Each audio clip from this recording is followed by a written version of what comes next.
ইন্নাল্লাযীনা কাফারু সাওয়াউন আলাইহিম আআনযারতাহুম আম লাম তুনজিরহুম লা ইউমিনুন।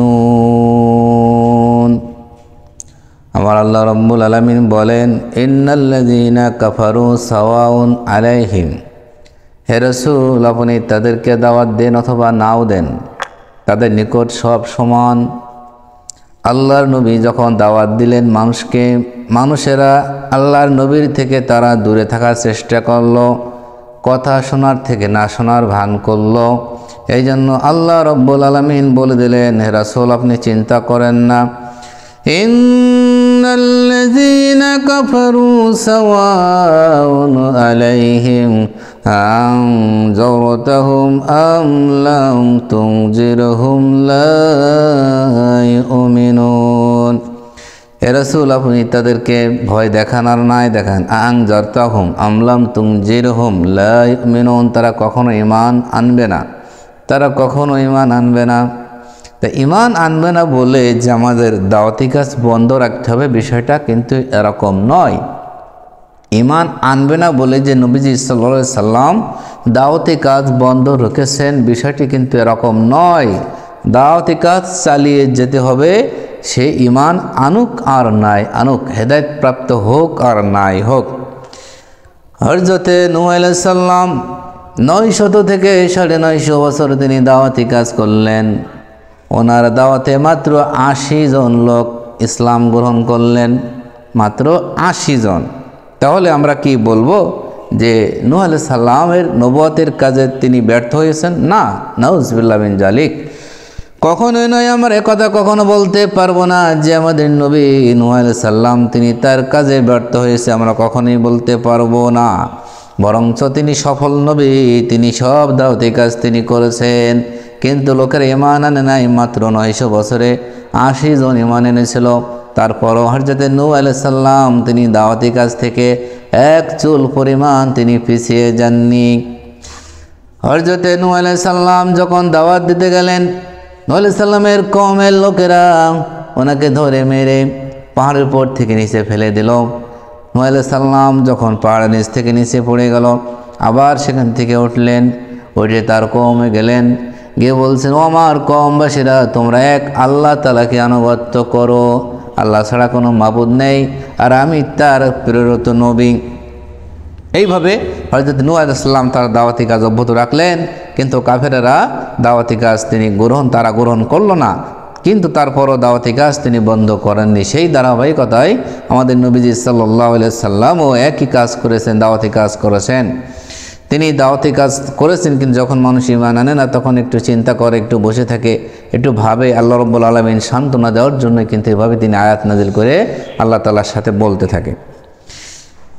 আমরা বললাম, আল্লাহ তারা কেন ঈমান আনবে না? তাদের কারণ কি? ঈমান না আনার কারণ কি তুমি বলো। আল্লাহ রাব্বুল আলামিন তখন বলে দিলেন তাদের ঈমান না আনার কারণ হলো, খতামাল্লাহু আলা কুলুবিহিম ওয়া আলা সামিইহিম ওয়া আলা আবসারিহিম গিশাওয়া ওয়া লাহুম আযাবুন আযীম। আমার আল্লাহ রাব্বুল আলামিন বলেন, খতামাল্লাহু আলা কুলুবিহিম, ঈমান না আনার কারণ হলো তারা যে পাপ করেছে, পাপের বোঝা এত বেশি হয়েছে, এত ওজন হয়ে গিয়েছে, যা ওই কাজ থেকে তারা আর কখনো ফিরে আসবে না। আমার রব্বুল আলামিন বলেন, খতামাল্লাহু আলা কুলুবিহিম, তাদের পাপ কাজ করার কারণে আমি রব্বুল আলামিন তাদের অন্তরে সিল মেরে দিলাম, কারণ তারা এত পাপ কাজ করেছে যে ওই কাজ থেকে তারা আর কখনো ফিরে আসতে পারবে না। আমি রব্বুল আলামিন কি করলাম, যখন তারা ফিরেই আসবে না তখন তাদের অন্তরে আমি সিল মেরে দিলাম। খতামাল্লাহু, আল্লাহ সিল মেরে দিল, আলা কুলুবিহিম, তাদের অন্তরে, ওয়া আলা সামিইহিম, এবং তাদের শ্রবণ শক্তির উপরেও তিনি মোহর মেরে দিলেন। তাদের সামনে যখন কোরআন তেলাওয়াত করা হয়, কোরআনের বাণী দেওয়া হয়, তারা কোনো কথা শোনে না, না শোনার ভান করে, শুনলেও এক কান দিয়ে ঢুকায় আর এক কান দিয়ে বের করে দেয়। এই জন্য আল্লাহ রাব্বুল আলামিন বলেন, ওয়া আলা সামিইহিম, তাদের শ্রবণ শক্তির উপরেও আমি সিল মেরে দিলাম।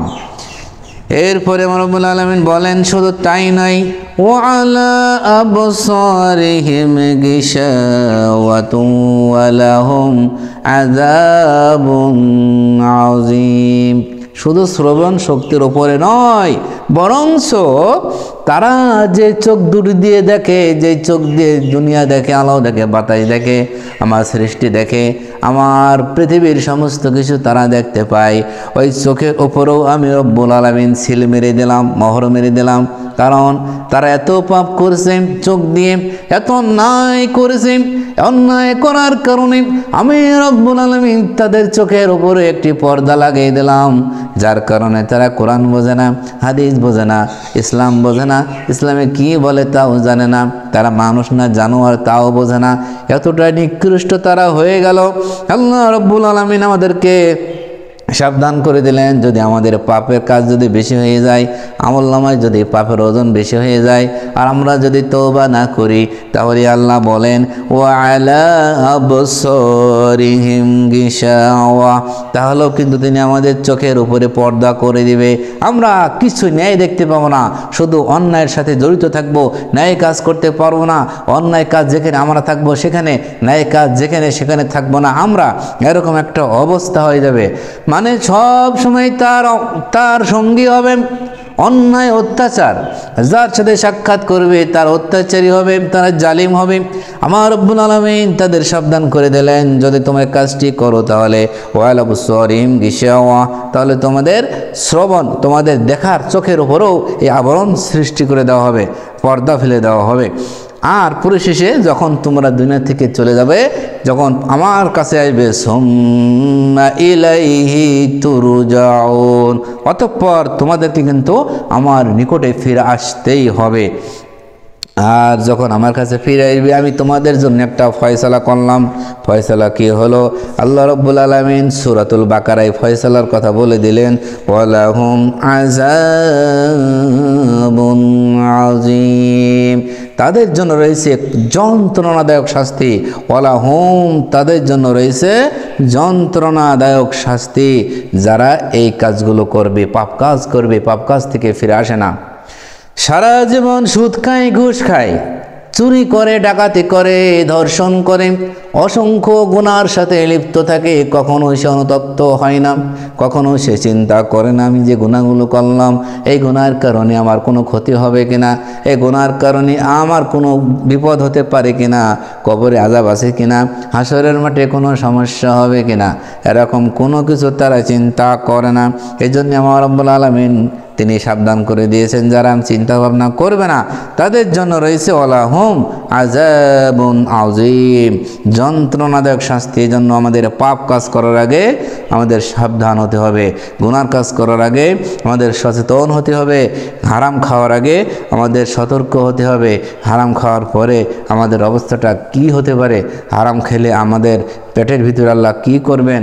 আল্লাহ নবীজি বলেছেন, হারাম যারা খাবে তাদের ভিতরে আগুন ঢুকিয়ে দেওয়া হবে, যতটুকু খাবে ততটুকু আগুন তারা পেটের ভিতরে ঢুকাবে, আগুন খাবে। এই জন্য আমাদের সকলকে সাবধান হতে হবে, এই হারাম খাওয়া থেকে দূরে থাকতে হবে, আল্লাহ রাসূলের পথে আমাদের সকলকে থাকতে হবে। আসসালামু আলাইকুম।